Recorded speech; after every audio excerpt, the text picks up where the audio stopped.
Karine Le Marchand et Mathieu Delormeau n'en touchent pas à mon post. Capture C8 mardi, soir en direct sur C8, l'animatrice de M6 a réglé ses comptes avec le chroniqueur de Touche pas à mon post, qui s'était montré très critique à son égard ces dernières années.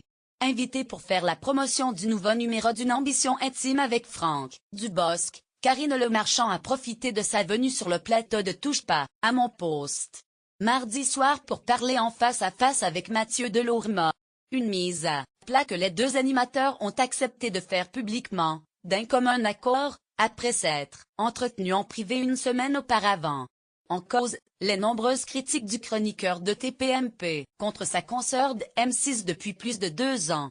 Lire aussi, blague graveleuse dans Une ambition intime, Karine Le Marchand répond aux critiques. Karine Le Marchand est fausse, elle n'est pas très aimable avec le personnel et les salariés, avait-il déclaré, dans le talk-show de C8. Dans L'amour et dans le pré, elle fait fausse gentille. Il y a un côté très condescendant dans cette émission avec les agriculteurs qu'elle a en face. Elle arrive, je suis bien payée, j'ai plein de fric, je viens de la ville et je vais me moquer.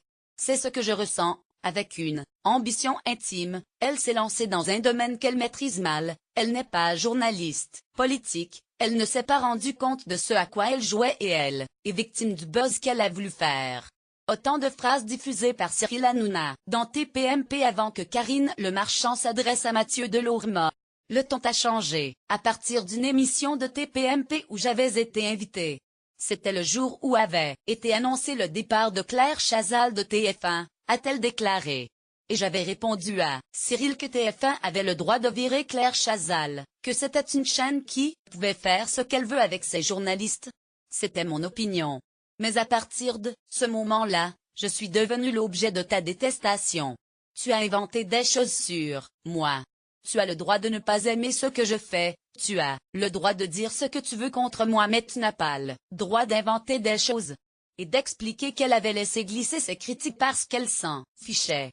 Mais elle a cherché à comprendre pourquoi le chroniqueur de TPMP s'acharnait autant contre elle depuis aussi longtemps.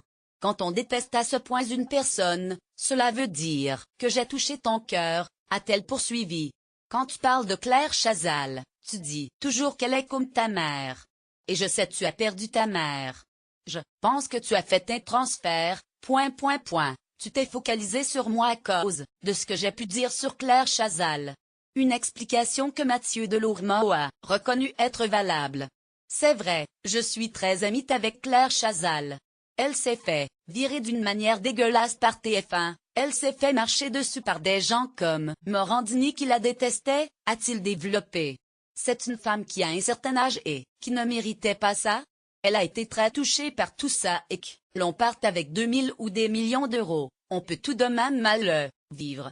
Et ce jour-là, tu as dit à l'antenne que plein de gens se faisaient virer tous les jours sans qu'on en fasse tout un drame. Je reconnais qu'après ça, j'en ai fait une affaire personnelle. L'animatrice de M6 a reproché à Mathieu Delormeau de ne pas avoir privilégié une réaction transparente sincère à son égard. Tu aurais tout à gagner à parler davantage avec ton cœur plutôt que de faire des fixettes sur les gens.